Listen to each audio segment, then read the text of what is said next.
Hello, I'm Elaine Mills with Master Gardeners of Northern Virginia. Thank you for joining me to talk about the ways in which we as gardeners can partner with pollinators. I'll begin today's presentation with a brief explanation of pollination and the importance of pollinators. I'll introduce some portraits of the pollinators and then go on to describe the native plants that can provide them with the best support. We'll review some best gardening practices and then take a quick look at some garden plans that you may find inspirational for creating your own pollinator beds. For those of you with limited gardening space, for example, just a deck or a balcony, I'll offer some advice on container planting for pollinators.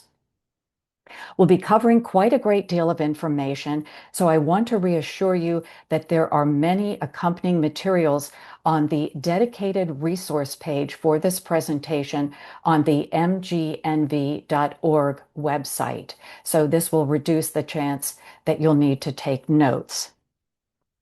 And a quick aside, all of the photos that are not credited are my own. Some trees, as well as crops, such as corn and the grains, are pollinated by wind.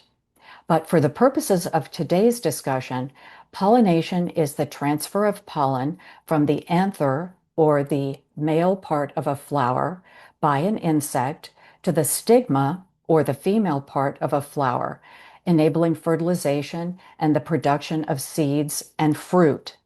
This is a mutualistic exchange. In return for pollination services, plants offer various floral resources.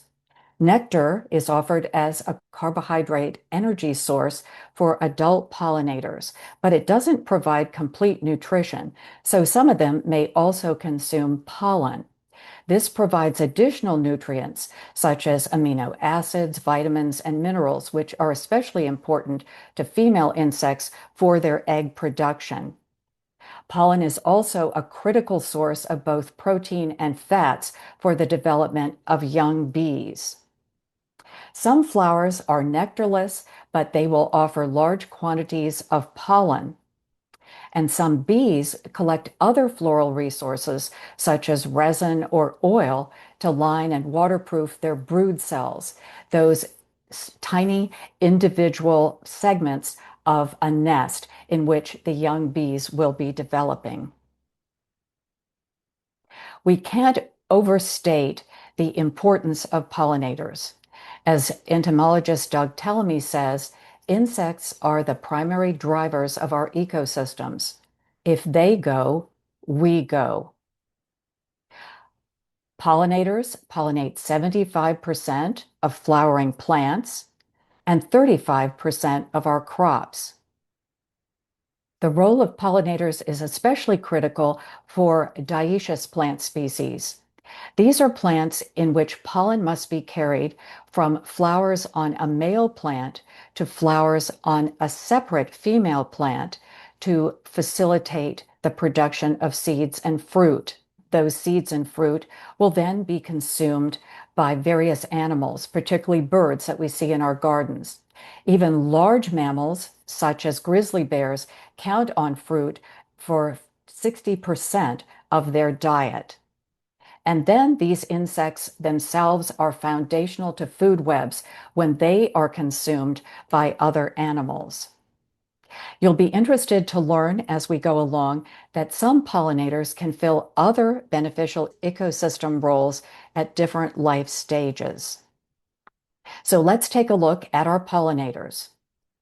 Beetles were the very first pollinators, dating back in the fossil record to the Mesozoic era over 100 million years ago. Beetles are abundant worldwide, especially prevalent in tropical areas where they are responsible for pollination of 88% of plants. They are also important pollinators in our mid-Atlantic region for ancient species such as magnolias, spicebush, and pawpaw. Some beetles also serve as predators of pest insects in our gardens or as decomposers. There are around 100 to 200 species throughout the mid-Atlantic. Beetle species that you're likely to see on flowers include the longhorn beetle, soldier beetle, and checkered beetle.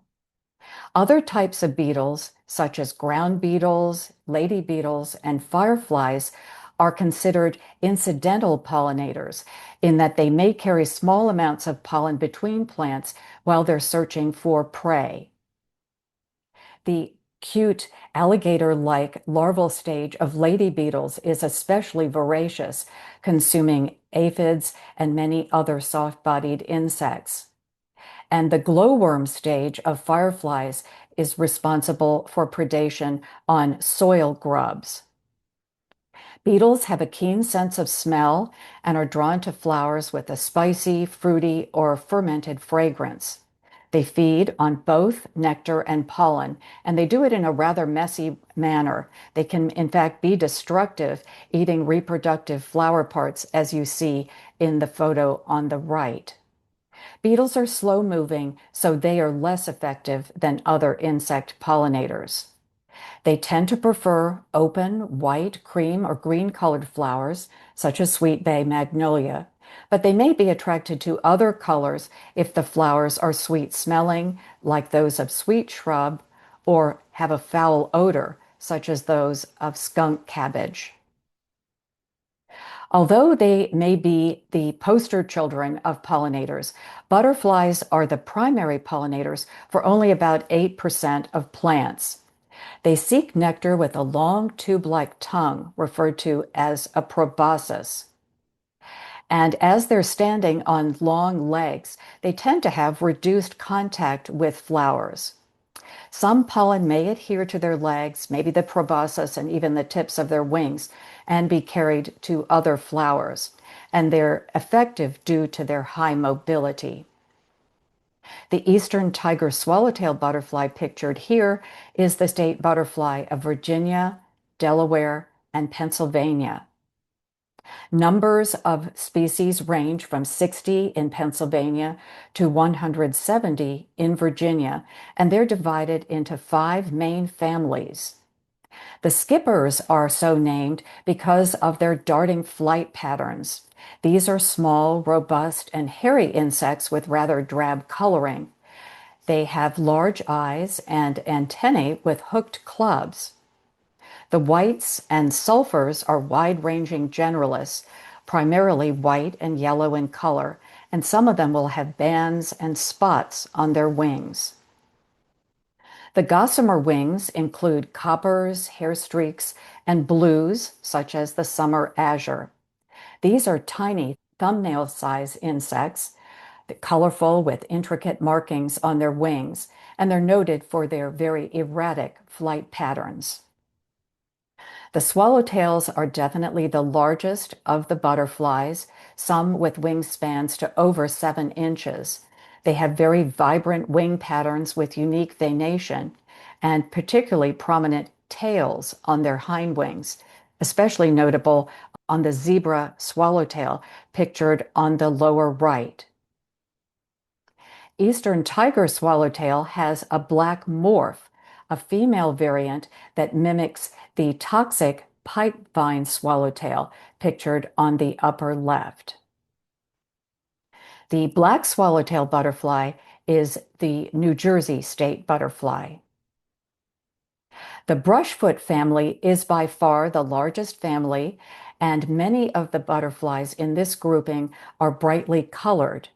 They're named for their 4-legged stance, with the 2 front legs of the 6 being greatly reduced in size and rather hairy. They are used for smelling and tasting rather than movement. Some familiar butterflies in this family include the Baltimore checker spot, which is the Maryland state butterfly, wood nymph, which is part of the satyr subfamily, and fritillaries are divided into 2 subfamilies. The familiar monarch is part of the brushfoot family. Butterflies prefer flat, bright-colored composite flowers, and purple coneflower is the perfect example of that, with disc flowers gathered together into a central cone, and these are surrounded by petals, which are referred to as ray flowers. Other examples are New York ironweed and purple Joe Pye weed, which is particularly nice for butterflies with its dome-shaped cluster of flowers, creating a wonderful landing platform. Butterflies, along with our next group of pollinators, the moths, are grouped together in the insect order Lepidoptera. Moths are an order of magnitude more numerous than butterflies. For example, there are 2,600 moth species native to the state of Maryland, more than 17 times the number of butterflies found there. While we may be concerned about moths' predation on agricultural crops or their role as household pests affecting our clothing and pantry items, only a tiny fraction of moth species are problematic. Moths, like butterflies, have a long proboscis to access nectar, but their bodies are considerably fuzzier, and pollen will collect there. Some, such as the orange mint moth and the Ailanthus webworm, are active by day, but most moths are nocturnal, active from dusk through the night into dawn. Moths, more than any other animal species, are critical for the transfer of nutrients and energy from plants to other animals as they are consumed in their caterpillar stage. Sphinx moths, also known as hawk moths, are large and heavy-bodied species. They hover while feeding, sometimes being mistaken for hummingbirds. They have a very long proboscis, up to 14 inches. The species pictured on this slide are all examples of clearwing moths, but other sphinx moths have fully scaled wings. The silk moths are definitely the most dramatic with their stout furry bodies and feathery antennae. They have eye spots on their wings for defense. While the caterpillar stage will consume food voraciously, the adults are actually non-feeding with either reduced or absent mouth parts and digestive systems. They'll have a short lifespan only for the purpose of reproduction. Other moth families include underwing, owlet, and geometer.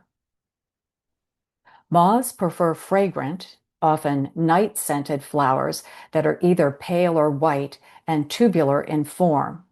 Examples include woodland phlox, evening primrose, and common yucca.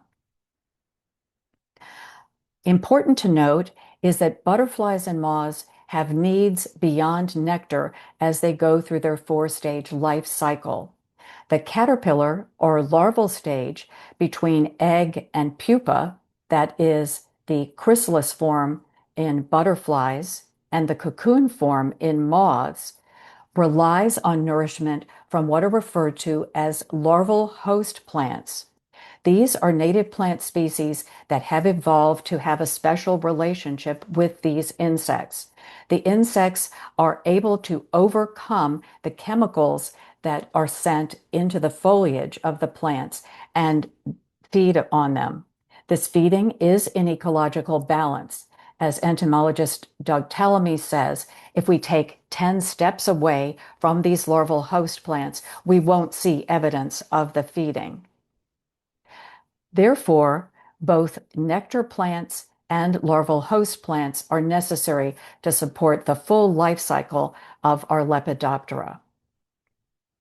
A very familiar example of this close insect-plant relationship is with the monarchs and milkweed.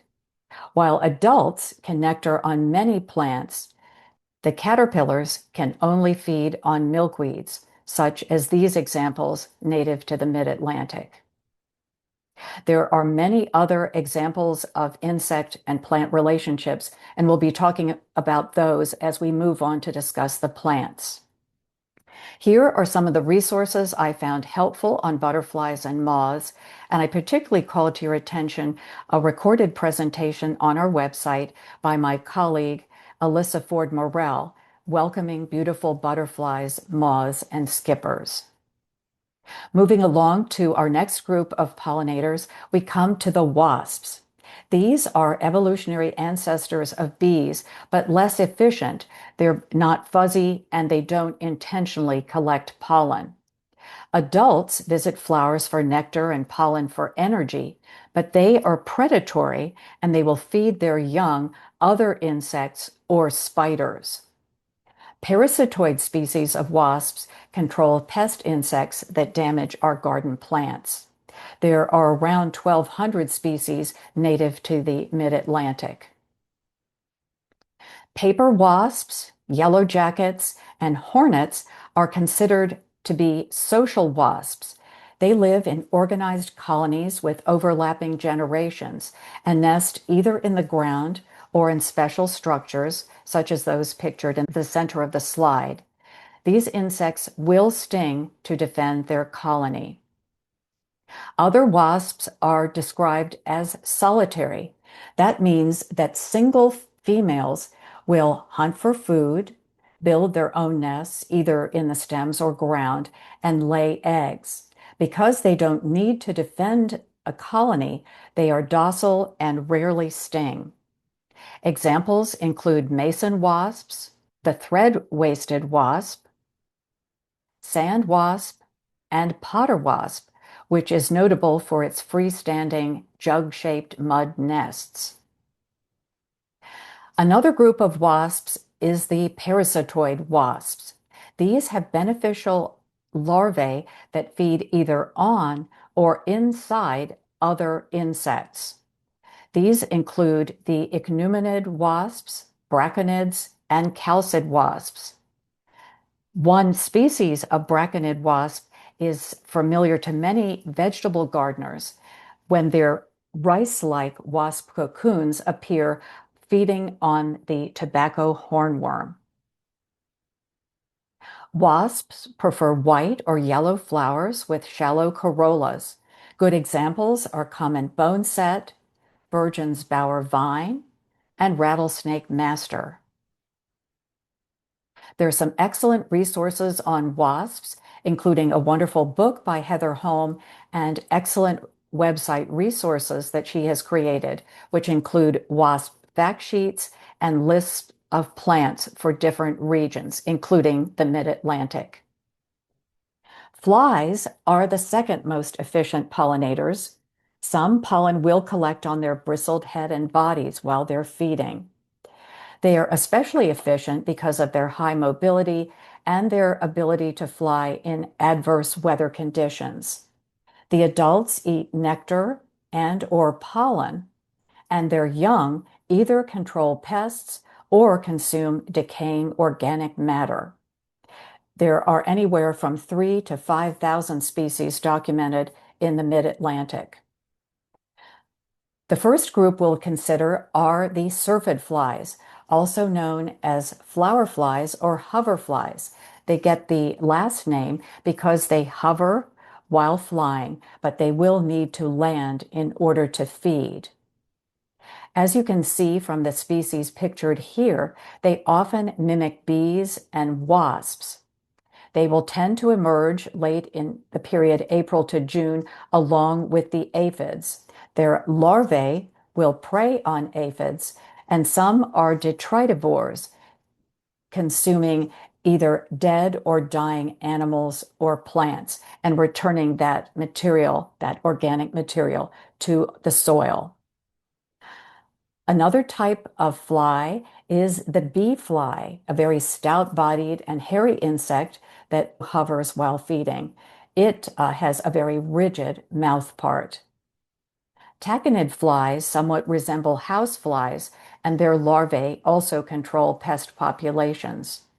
While we think of house flies as pests, they can act as pollinators, as well as carrion flies that may pollinate while seeking food or laying eggs. Most flies prefer shallow white or yellow flowers, such as common yarrow, black-eyed Susan, and sneezeweed. But carrion flies prefer smelly dark brown or purple flowers, such as red trillium, also known as stinking Benjamin, pawpaw, and wild ginger. Bees are definitely our most effective pollinators, both because they have fuzzy bodies and they purposely collect pollen. Bumblebees are social, but most bees are solitary. Without a colony to defend, these solitary bees are docile and gentle, as illustrated in the photo on the right. 70% of native bees nest underground, 30% nest in cavities, such as hollow stems and wood. Bees come in many sizes, ranging from about 1/16 of an inch to around an inch in length. And they have various tongue lengths as well, allowing them to access nectar from different types of flowers. While bumblebees having a colony will be active throughout the growing season, most species of native bees are active for about 4 to 6 weeks. The number of species in the mid-Atlantic range by state from 250 to 470, and they are grouped in 5 main families.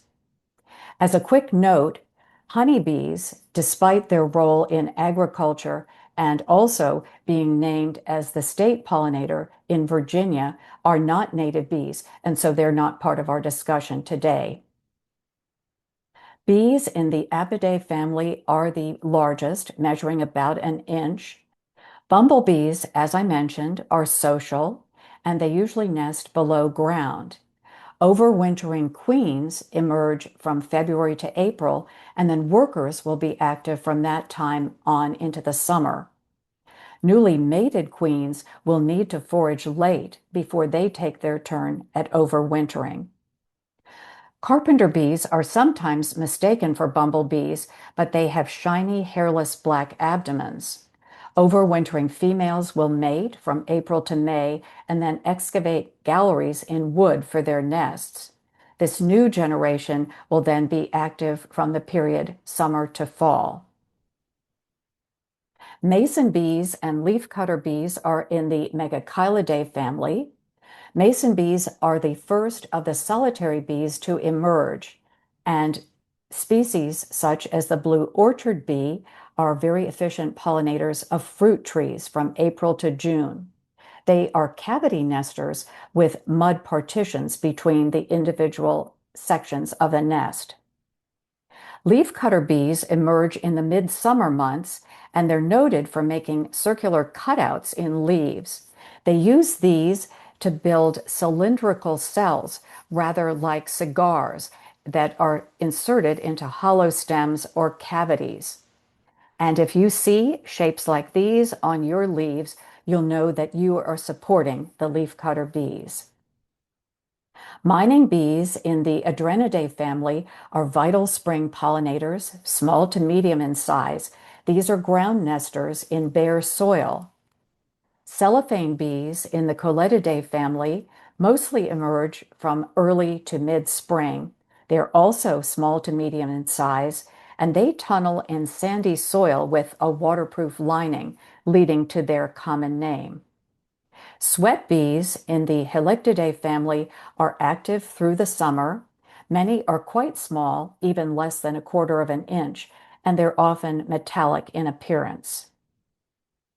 Bees prefer blue or purple tubular flowers. Anise hyssop is a good example of this, but they will also visit yellow or white flowers, such as rough-stemmed goldenrod and nodding onion. Adult bees use both nectar and pollen for energy, and then the females will use these products to form what's referred to as bee bread in order to provision their nests. Bees release pollen either through combing with their legs or buzz pollination, also referred to as sonication. In this example, they will vibrate their thoracic muscles at a very high frequency to literally shake pollen from a flower. Many female bees have a mass of forked pollen-collecting hairs. The scopa can appear either on the hind leg or on the abdomen, depending on the bee species. Bumblebees, however, have what are referred to as pollen baskets or corbiculae. Corbicula is the singular form, and these are located on the outer tibia of their hind legs.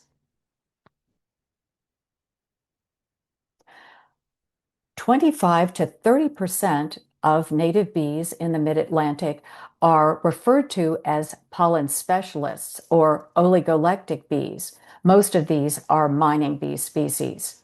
These rely on pollen from very specific plants in order to provision their nests. Typically, they'll be visiting plants in a single family or genus, but some, such as the spring beauty bee, can only collect the pink pollen of the spring beauty flower.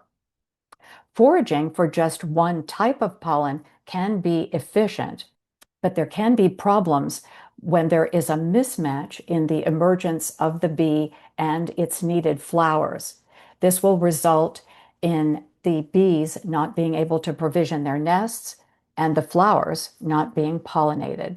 Here are some excellent resources on bees, including a book by Heather Home and a website, Pollen Specialist Bees, by Jared Fowler and Sam Droege. In addition, I've listed resources on insect pollinators in general, and I particularly recommend Heather Holmes' book, Pollinators of Native Plants. If you have a chance to listen to any presentations, Heather Holm is a wonderful presenter. We've been talking principally about insects as pollinators, but we should also mention the hummingbirds. The ruby-throated hummingbird is the only species active in eastern North America. These birds will migrate from Central America and Mexico, arriving in our region early to mid-April, and then they will have a return flight August and September. They feed on nectar while hovering, and pollen may land on either their bills or their heads. Hummingbirds also eat soft-bodied insects such as caterpillars. Hummingbirds prefer bright-colored tubular flowers such as trumpet creeper, spotted jewelweed, and scarlet bee balm. There are several other species of animals that can serve as pollinators. Bats are very important pollinators worldwide. They just are not active in our region. And there are some examples of accidental pollinators. Mosquitoes and ants may transfer small amounts of pollen when they visit flowers for nectar. I've mentioned some of the plants that are preferred by various pollinators, but now I'd like to describe additional plants that you could include in your gardens. First, it's important to mention the keystone plants. Studies by entomologist Doug Tallamy have shown that certain native plant genera are going to provide a very high level of support for the food web. This is true because they nourish that larval stage, the caterpillar stage, of butterflies and moths. The survival of these insects is important because they, in turn, feed the young of many birds. They are easily digested and very nutritious. The oaks in the Quercus genus support the greatest number of Lepidoptera. The buck moth, pictured here in both its caterpillar and adult form, is only one of over 500 species of butterflies and moths supported by the oaks. Some of the keystone plants may also provide support to our pollen specialist bees.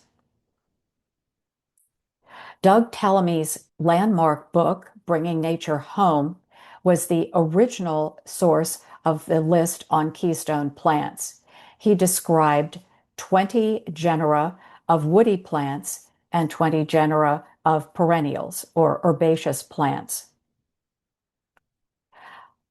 The Wild Ones Conservation Group has created a wonderful list greatly expanded to give you more choices of larval host plants to include in your garden. I also recommend that you check out this resource on our MGMV website. My colleague, Mary Free, has created wonderful tables listing both nectar and host plants for selected mid-Atlantic butterflies and moths.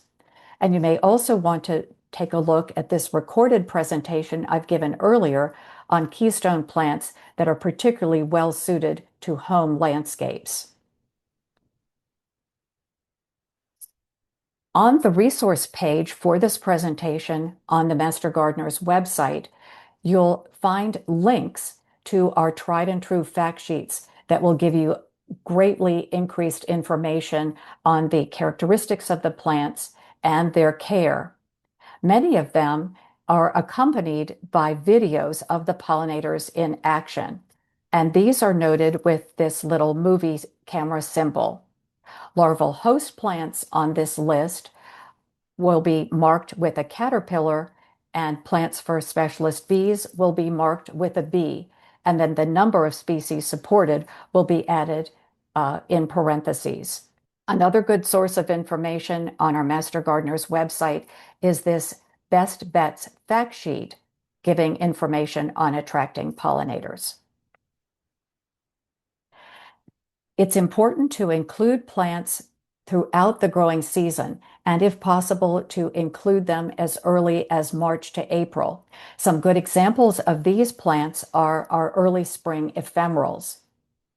Bloodroot is a nectarless flower, but small bees will be attracted to its pollen. I've already mentioned spring beauty, which is important for the pollen specialist bee, but it's also visited by many other types of bees. You'll note, interestingly, the dark pink lines referred to as nectar guides that help draw the insects to the reproductive parts of the flowers. Dutchman's breeches are particularly well matched with queen bumblebees. They are both strong enough to pry apart the yellow lips of the flower, but they also have tongues that are long enough to reach this important early nectar source. If your garden is large enough, you'll also want to include early spring trees. Great examples include red maple, a very early nectar source. This is a larval host for 297 species of butterflies and moths, including the imperial moth. Downy serviceberry is a larval host for 124 species, including the viceroy and striped hairstreak, and it draws bees and syrphid flies for its nectar. Eastern redbud is a larval host for 19 species, including the Henry's elfin, and draws early medium-sized bees. The spring trees pictured on this slide are the next most important following the oaks. The Prunus genus, represented here by black cherry, is the larval host to 456 species of Lepidoptera, and it also provides nectar and pollen for pollinators. The Salix genus is a close tie with Prunus, hosting 455 species, and it also supports 14 specialist bees. River birch in the Betula genus is a larval host to 413 species, and its catkins are a pollen source for bees. For those of you who have gardens that may not accommodate the larger size of these trees, you might want to consider these smaller types. For the oaks, dwarf chestnut oak, Quercus prinoides. For the Prunus genus, the Chickasaw plum, Prunus angustifolia. Silky willow, Salix sericea, is a shrub form of willow, and Betula nigra has a petite cultivar, little king, measuring about 10 feet tall that you might consider. Turning to spring herbaceous plants, while the sedges are pollinated by wind, they are important as larval host plants for 36 species of Lepidoptera. These are great for adding in what's referred to as matrix planting for your gardens. If you use them in repeated patterns, they can create a weed-free barrier as a ground cover. While many people consider violets rather weedy, you may change your mind when you learn that they serve as larval host for 29 species of fritillaries, as well as supporting a specialist bee. While geranium is a larval host to 23 species and also draws bees, flies, and butterflies. Moving on to some mid-spring blooms, April to May, large-flowered bellwort attracts numerous species of native bees to its dangling flowers. Blue-eyed grass, despite its name, is actually a member of the iris family, and its petite flowers attract a wide range of pollinators, including sweat bees, bumblebees, and syrphid flies. Golden Alexander's attracts many pollinators to its widely spaced flowers with shallow corollas, and it is a host to the black swallowtail butterfly. Wild columbine attracts hummingbirds with its bright red color and also serves as a larval host for 37 Lepidoptera, including the columbine dusky wing. Robin's plantain supports 12 specialist bees and is a larval host for 20 Lepidoptera species, including the pearl crescent and the wavy-lined emerald. I like to use this plant because its basal rosette of leaves is evergreen and acts as a nice ground cover. The flowers of blue wild indigo are very strong attractants for bumblebees, both because of their purple color and their tubular shape. This plant is the larval host for 20 species, including the orange sulfur, frosted elfin, and the wild indigo dusky wing. Moving on to some later spring blooms from May to June, sundial lupin is attractive to hummingbirds and is the larval host for 33 species. This is a member of the pea family and can actually draw down atmospheric nitrogen and fix it in the soil, making it available to other plants for their growth. Foxglove beardtongue is a great example of a plant spanning that spring to summer period. It's the larval host for 8 species, including multiple checker spots and the common buckeye. This is another plant with an evergreen basal rosette. The cheerful flowers of lanceleaf coreopsis support 22 specialist bees, as well as drawing butterflies and skippers. Taking a look at some spring blooming shrubs, hazelnut is one of the first, blooming in February. Pollen will be collected by bees from these male catkins, and it is a larval host for 131 species of Lepidoptera, including these silk moths, the Luna, Cecropia, Polyphemus, Io, as well as others. The viburnums serve many pollinators, and they are larval hosts for 104 species, including the spring azure and the hummingbird clearwing. Black haw is the tallest of our native viburnums at about 10 to 15 feet, but there are several other species. Black chokeberry draws large and small bees and is the larval host for 29 species of butterflies and moths, including the coral hairstreak and the bluish spring moth. The related red chokeberry has similar flowers. Its fruit will be red rather than a dark purplish black. More spring blooming shrubs include pinkster bloom azalea. Its fragrant flowers draw bees, butterflies, and hummingbirds, and it serves as a larval host for 51 species, including the brown elfin, striped hairstreak, and the azalea sphinx. The Vaccinium genus is very important as far as support. It hosts 294 species of Lepidoptera, including butterflies and the owlet, dagger, and sphinx moths. Highbush blueberry is only one example. If you want to include blueberries in your landscape, you would want to be sure to do a soil test because these plants require a soil pH in the 4.2 to 5.2 range. Roses attract bees and butterflies, and they are larval hosts for 135 species. Here are some early summer blooms. Virginia blue flag attracts hummingbirds and is the larval host for 17 species. Purple coneflower, while not literally native to the mid-Atlantic, does grow well here, drawing bees, butterflies, and beetles. I urge you to choose the straight species pictured here. Wild bergamot attracts butterflies and bees and is the larval host for 7 species. Here are some summer blooming shrubs. New Jersey tea serves many pollinators and is the larval host for 45 species, including the spring and summer azures and the mottled dusky wing.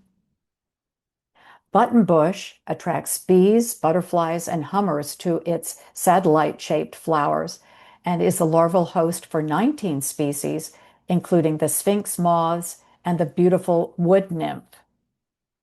Wild hydrangea draws bees, wasps, and syrphid flies for floral resources and is a larval host for 2 moths, the hydrangea sphinx and the leaf tear moth. Moving to some midsummer blooms, you might consider coastal plain Joe Pye weed, another of the Joe Pyes. This has many visitors and can serve as important winter habitat, which I'll be describing shortly. This is a larval host for 42 species. Swamp milkweed attracts numerous beneficial insects, and in addition to supporting the monarchs, hosts a total of 12 species. The milkweeds have an unusual way of distributing their pollen. Pollen is not available as separate grains, but it's packed together in sticky little pollinia. These will adhere to the feet of insects and be carried from plant to plant. The candelabra-shaped flowers of blue vervain attract all types of pollinators, and this plant is the larval host for 11 species, including the verbena moth and the common buckeye. Garden phlox comes in many colors, drawing butterflies and hummingbirds, and is the larval host for 8 species, including the olive arches and darker spotted straw moths. Be careful to allow plenty of air circulation between your plants to minimize the chance they will develop downy mildew. Great blue lobelia, along with cardinal flower, Lobelia cardinalis, also pictured here, attracts long-tongued bees as well as butterflies and is the larval host to 4 species. Blazing star draws bees, butterflies, and hummingbirds for its nectar and is unusual in that it blooms from the top down. Here are some additional midsummer blooms in very bright colors. Oxeye attracts many pollinators and is notable for its very lengthy period of peak bloom. Turk's cap lily attracts butterflies, hummingbirds, and other large insects with its dramatic 5-inch flowers with reflexed petals. Orange coneflower in the black-eyed Susan group draws butterflies and other pollinators and supports 29 specialist bees. Here are some late summer blooms. Threadleaf coreopsis is particularly long blooming. It can start blooming as early as June, and it attracts many pollinators. Short-toothed mountain mint was notable in pollinator trials conducted by Penn State Extension. It ranked #1 not only for the wide variety of pollinators, but for the total number of pollinators. Newark ironweed supports 12 specialist bees and also hosts the painted lady butterfly. Here are some summer blooming shrubs and a vine. Shrubby St. John's wort is nectarless, but its flowers offer abundant pollen, so it's quite a pollinator magnet. Sweet pepper bush blooms from July into August, providing wonderful late support for our pollinators, as well as serving as a larval host for 10 species of Lepidoptera.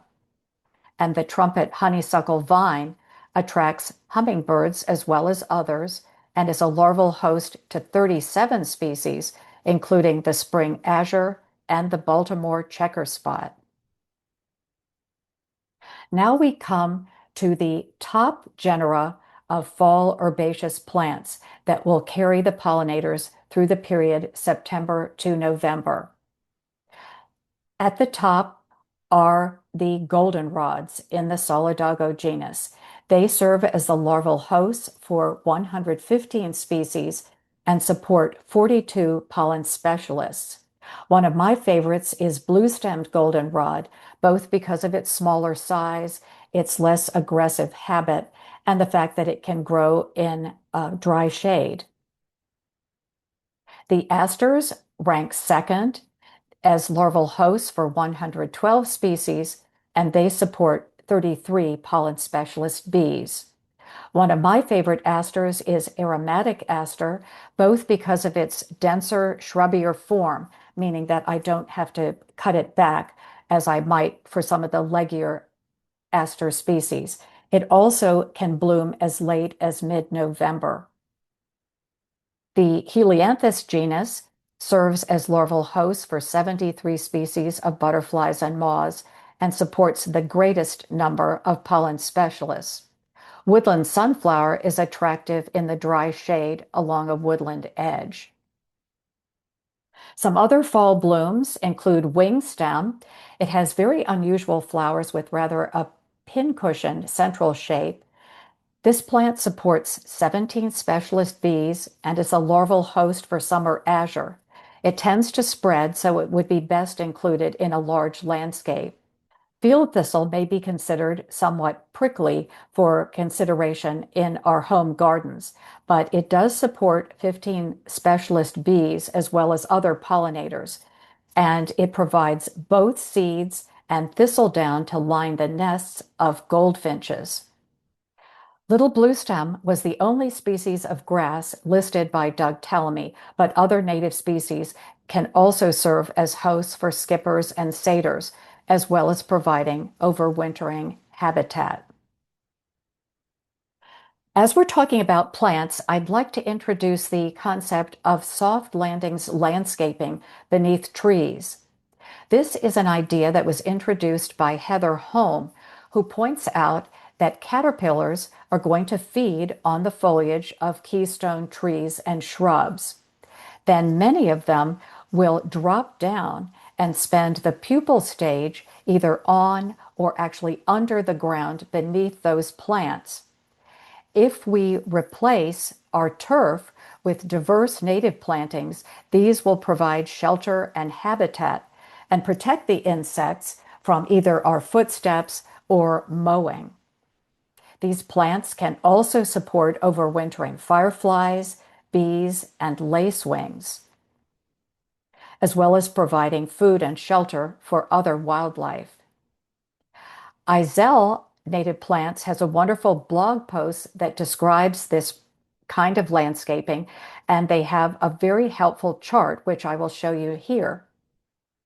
Some great examples of forbs for soft landings include green and gold, with its flowers from spring to summer, and you may even occasionally see them into the fall. White wood aster can grow well in dry shade. Alum root has very airy flowers and evergreen foliage. And golden ragwort is notable for being able to grow in a range of sun exposures and soil moisture. Among the grasses and sedges to include in soft landings are Pennsylvania sedge, which grows well in dry shade, replacing turf, bottlebrush grass with these showy seed heads will be attractive from summer into the fall. And wood fern and Christmas fern are great examples of evergreen ferns. Now let's move on to consider some best gardening practices for our pollinators. Use a mix of native plants, both woody and herbaceous, including nectar and pollen plants, as well as those that can serve as larval host plants. You'll want to include plants with various flower shapes to provide support to a variety of pollinators. The composite flowers will have the most floral visitors, and as I mentioned earlier, they serve as a large platform for butterflies. The umbelliferous flowers are shaped something like an umbrella with flowers radiating out from a central point, and they tend to be frequented by flies and short-tongued bees. I've mentioned that the tubular flowers are great for our bees, and nodding flowers allow small bees to crawl inside. Complex flowers may have nectar spurs that are greatly lengthened extensions of petals, and these can only be accessed by either long-tongued bees, sphinx moths with those particularly long proboscis, or hummingbirds with their long bills. You'll want to provide bloom for the entire growing season. And ideally, you'll aim to have 3 species of plants blooming at one time. These are examples of the plants that were in bloom the week of May 24 as I was putting the finishing touches on this presentation. They included sundrops, smooth phlox, beard tongue, and blue-eyed grass. But as I looked around my garden, I also saw lingering flowers on wild columbine, green and gold, and spiderwort, and the very beginnings of flowers for Virginia sweetspire, coreopsis, and hydrangea. So ideally, you will have waves, successive waves of flowers that are blooming, maybe 3 at a time. Another good practice is to choose the straight species, that is the natural form, over cultivars of plants. These are plant varieties that are produced through selective breeding. And unfortunately, this breeding is generally done for human enjoyment and convenience rather than for our pollinators. Shorter cultivars of woody plants have been shown to be acceptable for pollinators, but a change of leaf color will modify the chemistry and the use of a plant as a larval host plant. For example, the straight species of arrowwood viburnum, with its natural green foliage color, is to be preferred over the red feather cultivar. Large showy blossoms have fewer fertile flowers or reduced nectaries.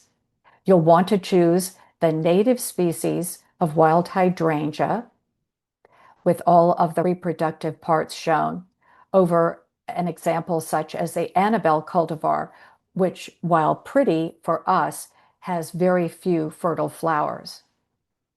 Purple coneflower is an example of a plant that has perhaps more cultivars than any other, and you'll want to choose the straight species, which has a prominent cone of disc flowers surrounded by the ray flowers. When those are replaced, as in the Double Delight cultivar, there will no longer be nectar or pollen for the pollinators. There are several plants that you'll want to avoid. The first is butterfly bush, Buddleia davidii. This is native to China and can escape from cultivation in our gardens to invade natural areas. Unfortunately, even the so-called sterile cultivars will still produce pollen and numerous seeds. While their nectar can provide quick energy for adult butterflies, that nectar lacks the important amino acids, protein, and fat that they need for their healthy growth. In addition, butterfly bush is not a larval host plant for caterpillars, and therefore it will not support the full life cycle of butterflies. You can learn more about this in an article on our MGNV website, and there are great suggestions on native alternatives in this fact sheet. Another plant to avoid is tropical milkweed, Asclepias corypsavica. This plant is native to South America, and when it's planted in the mid-Atlantic, monarchs will be confused into breeding here rather than migrating. The plant is also grown with a systemic insecticide, and when it's grown in our region as a perennial, it has a damaging parasite, and dangerous levels of this can be passed on to larvae. In other words, tropical milkweed does not support monarchs, and you'll want to choose species that are locally native. You can learn more from a Xerces Society article. Continuing on with our good gardening practices, you'll want to plant in a sunny, open location because pollinators need sun to warm their flight muscles and dry their wings. They will, however, seek shade on hot afternoons. Ideally, you'll plant in masses and drifts about 3 by 3 feet. This makes the plants easy to spot as the pollinators are flying and facilitates efficient foraging. You can create habitat for bees by retaining open spots for our ground nesting native bees, such as bumblebees, sweat bees, and mining bees. Sunny slopes with loose soil are preferred by them, and there they will create tunnels with these little individual brood chambers in which eggs will be laid and accompanied with balls of pollen and nectar. You can create habitat for our cavity nesting bees, including carpenter bees, mason bees, and leafcutter bees, by retaining wide stems of perennials. A good example is Joe Pye, and you'll want to select plants with a stem that's pencil size or larger. You'll retain these for winter interest, and then in the spring, you'll cut them back to about 12 to 18 inches. This will allow the bees to form nests, and then new growth of the plants will cover over the exposed stems. The graphic on the right goes into much more detail about this practice, and I've created a link for you. Be aware that some cavity nesting bees will also use holes in wood or rocks. I'd like to explain that there are some problems with bee hotels, although gardeners like to include them in their gardens.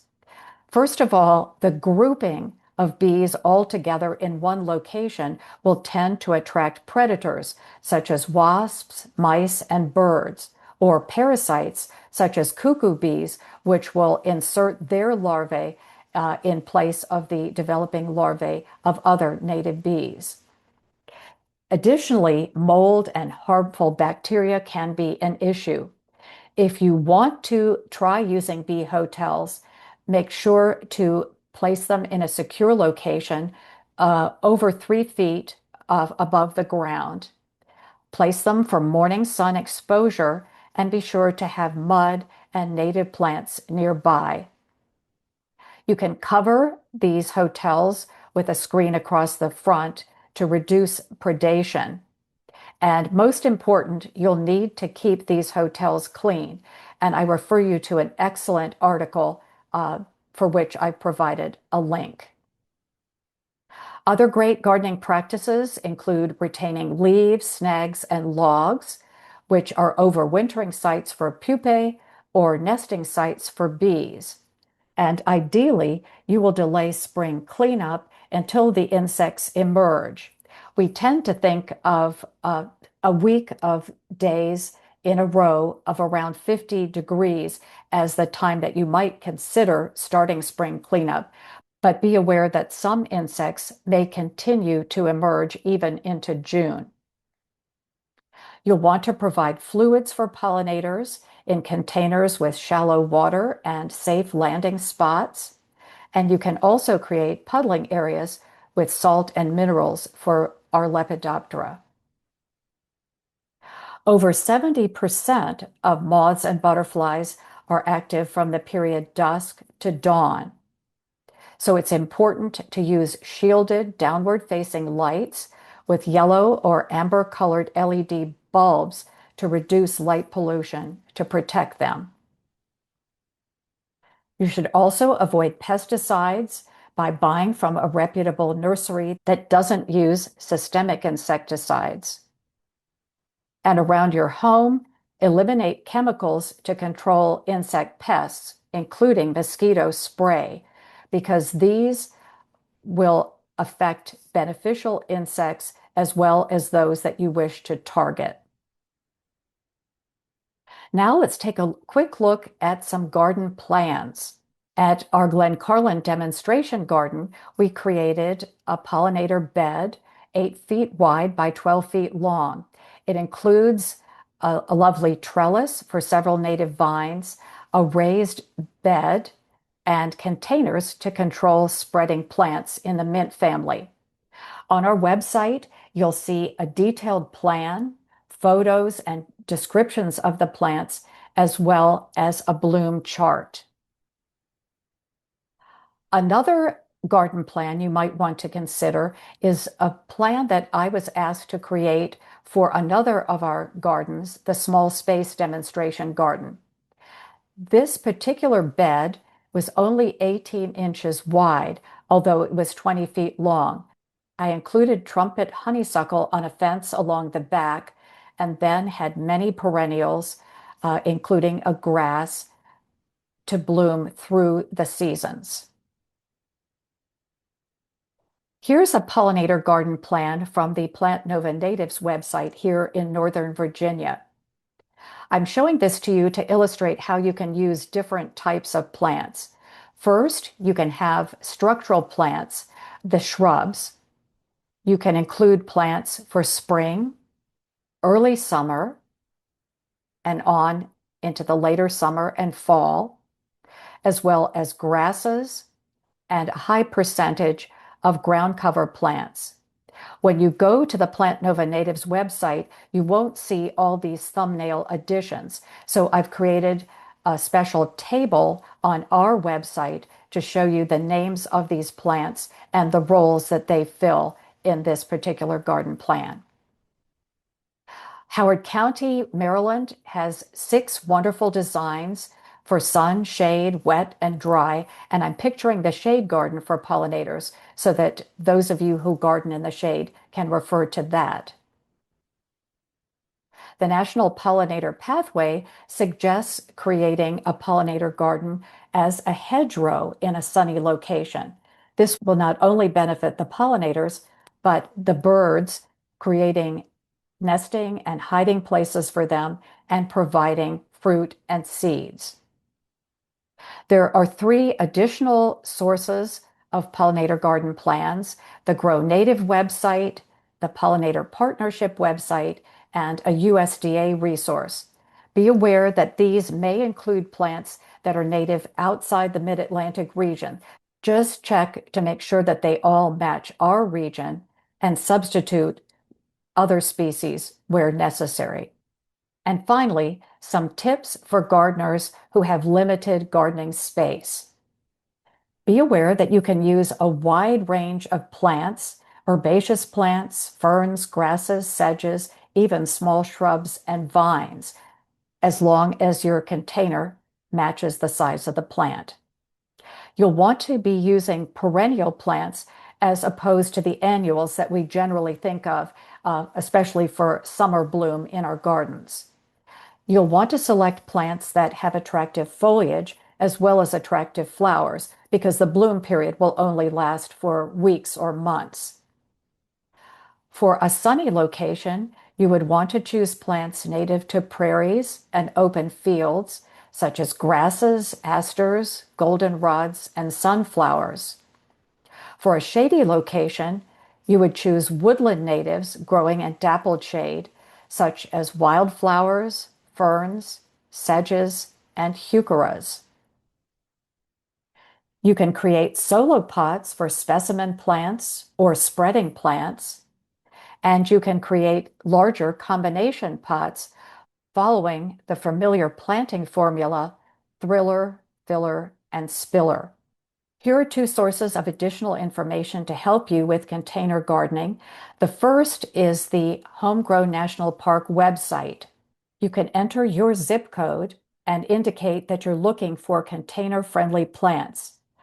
The database will draw together the plants that are appropriate for your particular area. I also refer you to my lengthier presentation, Container Gardening with Native Plants, where I introduce several dozen combinations of plants that you might consider. Here is a thematic container garden for hummingbirds. The photo was taken at Norfolk Botanical Garden and it did not include native plants, but you could use this type of setup to attract hummingbirds to your garden in the mid-Atlantic.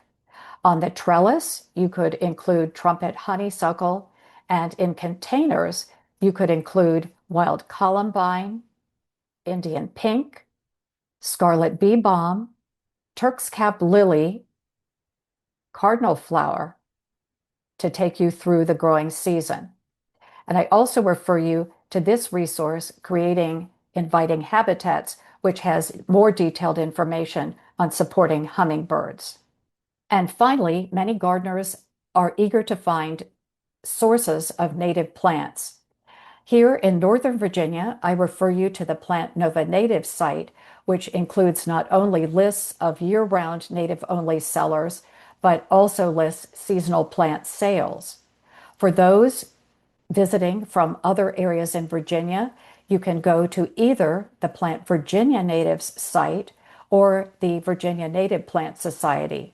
And for those from other states in the Mid-Atlantic, check out your appropriate native plant society.